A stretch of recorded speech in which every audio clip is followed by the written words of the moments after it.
Welcome to Belgium and Velofollies, the year's first cycling fair. This is making a big impact because it's reportedly taking a large share from Eurobike, which we've seen in June. We've already walked around and found some interesting things I'll show you soon. And above all, I've talked to brands about prototypes, 32-inch wheels in mountain bikes and 32-inch wheels in gravel bikes. Are the brands going all in on this? I'll update you right away on the latest rumors and things you can't read in official media. But let's start with another train, which is the Chinese brands. As soon as we enter the fair, we see a distributor from up here in the north who is working with several Chinese brands, both for frames and components. We're going to focus on this one, for example, Quick Pro, a brand I already featured. Last year I did a review of the R1, which is a frame, let's say versatile. At that time I called it the Chinese tarmac. Many asked if I was crazy or what I meant.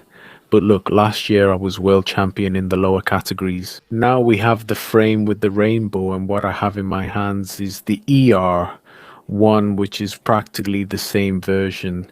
But it's aero, as you can see, with an incredible fork design, super streamlined, with a lot of tire clearance to try to make the airflow pass smoothly between the wheel and the fork itself. An optimized, beautiful frame.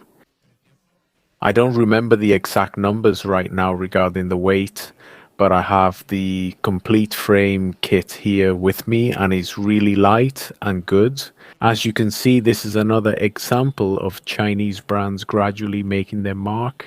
They're making a space for themselves through distributors, not just with direct sales from China anymore, but also with distributors in Europe and reaching agreements with professional teams. If I remember correctly, Euskaltel is going to use Quick Pro this year, and here you also have a Dutch continental team that will use this same tool to compete. This same brand is working on another super lightweight model. I don't remember the name yet, but it's going to end up with one of those ridiculously low weights. We'll keep an eye out, and as soon as I see it, I'll show it to you on the channel. But let's take a look now. Here's another fascinating Chinese brand available here, also from mainland China. It's called Integra in color, and you have to change your mindset because a lot of people think that when I say Chinese brand, it's automatically going to have a super low price, but that's not the case here with In Color, right? These are top quality products. But even though the prices are still more competitive than many Western brands, they're high prices because these are premium Chinese brands. Let's put it that way, but the detail is incredible. Look at this double link steering, which is reminiscent of the Cervelo S5. The handlebar, the paint job is absolutely spectacular, and in this case, the rear triangle is also extremely short. I guess they wanted this bike to have incredible maneuverability. The seat post, as you can see, is completely integrated with a screw system that I assume allows it to be adjusted to each cyclist's measurements. But really, it's a true work of art. What do you guys think? I love it, I'm amazed by it, and this red color is incredible. Well, about mountain bikes, there aren't a ton of new things here. Maybe the real news is more in the rumors. I'm not talking about rumors, but confirmed information I've received and will share soon, especially about the 32C. But anyway, we do have some interesting bikes like this Olympia F1X, which has always had throughout its entire life. Horizontal shock absorber, weight, vertical, and now it's finally horizontal. But is that everything? And with that, there's no rear bottle cage, but there are 5 wide mounting points on the whole down tube. I'm not sure if this holds 2 bottles, but I think it does, like British Motor Corporation with the Ford strobe. But anyway, it's a bike that has never really had a huge presence in Spain, but you can still keep it in mind. It keeps some typical features of Olympia's design, but now they're more subtle. In previous models, everything was a bit more abrupt, and especially if we move into the e-bike world. Back here we have the new Enduro model from the Italian brand, which has the big news of being one of the lucky ones to already feature the Abinox motor. Not only that, but we're also talking about 180 mm of travel in the front and 180 mm in the back, and the possibility of making it a mullet setup. It's compatible with 29-inch or 27.5-inch wheels in the back. So, well, now you have another idea if you're considering the Abenox motor. One more option for you. Well, here we have something that doesn't usually happen. These are the three bikes, probably the most powerful models of Pogacar, or at least frames painted like his top bikes. I doubt they're actually his. But anyway, here you have the Colnago Y1 RS. If I remember correctly, this is the model that commemorates him being world champion in 2024. That one is the world champion and tour champion model. If I'm not mistaken, the black one at the end with only the rainbow commemorates the 2025 World Championship. And the other thing is that all the stands that want to sell components, that want to sell even cars, anything that's here and wants to attract attention, they all have one. And it's incredible how many there are spread around here, not with Pogacar's colors, with the standard colors, but it's amazing how many there are. Here we are at the Feedback Sports stand, an American company that creates top level tools, but mainly designed for enthusiasts like us so we can have them at home.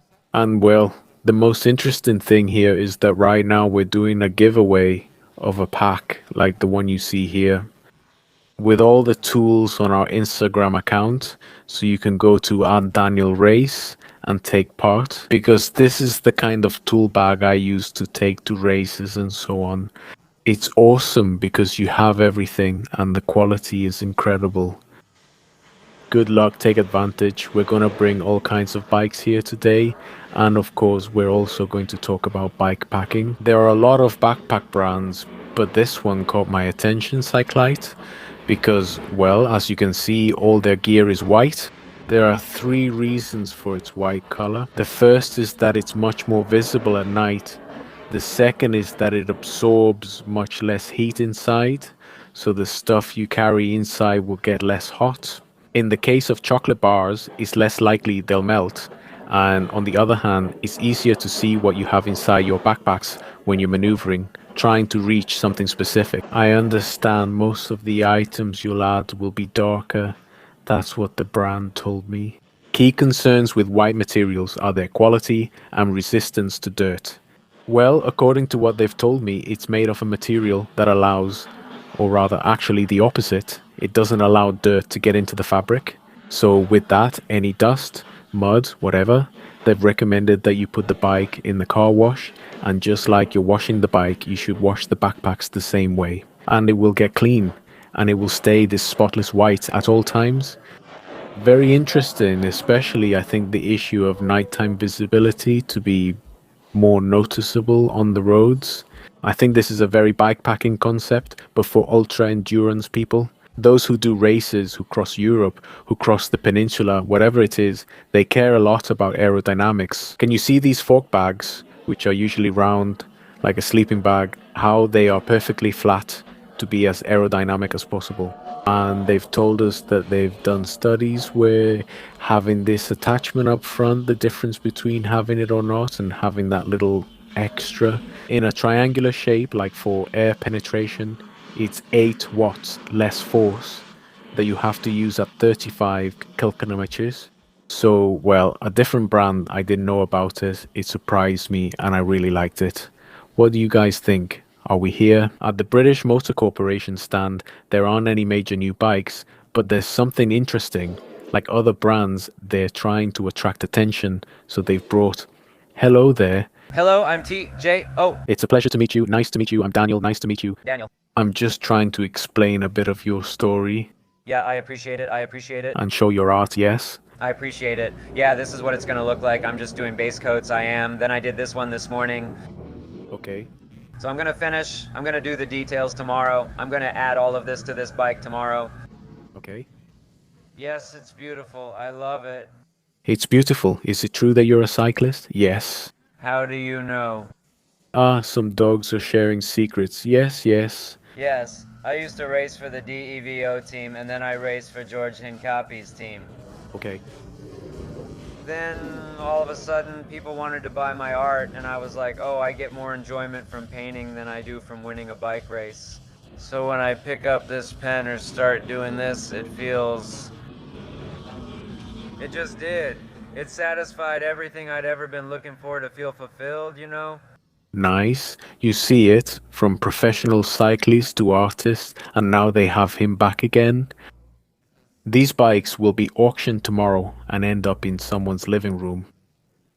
This bicycle will be a major highlight in this year's Mountain Bike World Cup as the KMC team is making changes. The Ridleys used for these new proofs were bought by Urban Bicycles, the company behind Ridley, Medimerx, and Aries. What's happening? Ridley excels in road, gravel, and cyclocross, but struggled in mountain biking. They bought new proof to develop their full mountain bike line under this brand, as it only made mountain bikes. After everything, the point is that what you see here is called New Proof. Hyperfly basically is the development of what was supposed to be the new Ridley Raft, which is a bike that with 120 in the previous model, it was really hard to get it under 11 kilos, even in the highest end versions. They refined it, kept the 100 to 2120, made it much lighter, and added a carbon cockpit. In short, is fully ready for the World Cup, but commercially it will be tested as the business group wants to see it succeed. Well, What's curious about this?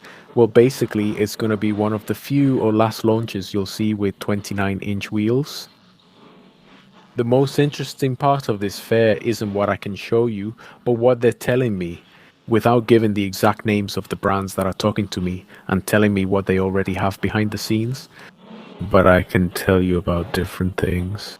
The 32-inch models are very advanced, and I'm getting confirmation not from one or two, but from more than three brands that in 2026, the year when the World Cup will see a lot of riders at the start already participating with 32-inch wheels, prototypes, and so on. And it's planned that by the end of the year at the World Cup, practically everyone, all the brands present there, will already be competing with 32-inch wheels.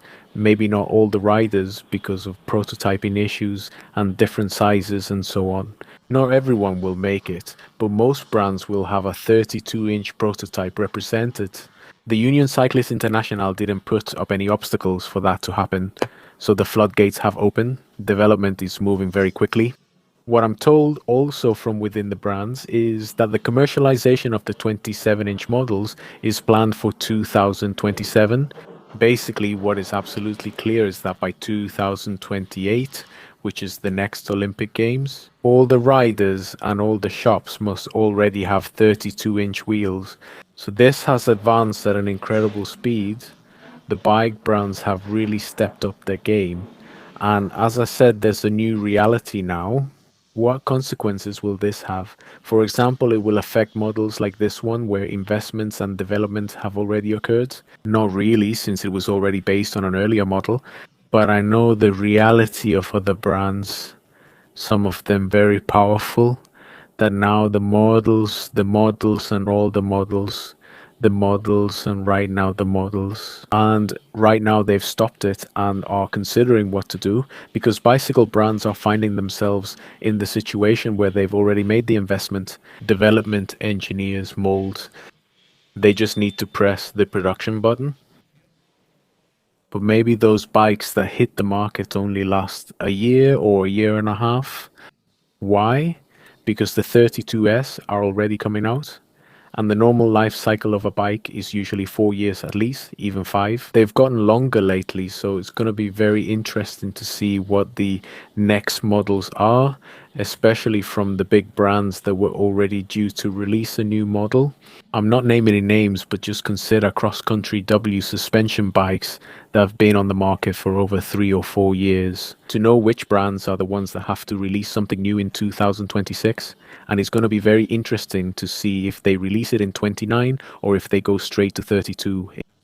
Another likely scenario people mention is that 29 and 32 inches will coexist for a few years, which past experience shows has happened before, with the 26, 27 and a half, 27 and a half plus 29 until everything settled and stayed at 29. Well, this could be a scenario we have as well. Now then, what seemed very logical was to have a 32-inch gravel model, because remember that if a big wheel can enhance something, a wheel with a larger diameter can enhance the ability to maintain high speed due to the inertia of the wheel and the bicycle, and of course the ability to go over obstacles. And at first glance, it seems that gravel is the perfect discipline, even before mountain biking, to be able to develop it. Well, some brands tell me there's a dichotomy. I know some already have prototypes and are running advanced tests at this stage, with aluminum prototypes already before carbon ones in the gravel world, with 32 wheels and everything, and other brands that, because of their tradition and knowledge of the gravel world, should be testing it and launching it and so on. And they don't see it at all because the tests they've done or the calculations they've made so far have held them back because of aerodynamics. Because the bike, as they've told me, and it's obvious, would also be taller, so everything that is the front of the bike would penetrate the wind, the air worse. On the other hand, having a larger wheel diameter, as they tell me, there would be more contact with the wheel, even if it was the same width, 45 millimeters, 50, whatever the tire size. There would be more contact surface on the ground, which means the friction index would increase. And this wouldn't be entirely beneficial for gravel, which makes sense in mountain biking because we need more control over the bike. The more it's in contact with the ground, the better. Just like in mountain biking, it seems that everyone is very clear about this with the 32-inch wheels. All the brands are pushing for it with prototypes ready. We'll see them at the World Cup and in stores by 2027. This is what I'm hearing from insiders. In gravel, brands are split, and some believe in it, others don't. I'd like to show you more, but for now all I have is this information. Anyway, what do you guys think? Which bike did you like the most from the video? Let me know in the comments, and I'll see you in the next ones. Bye bye.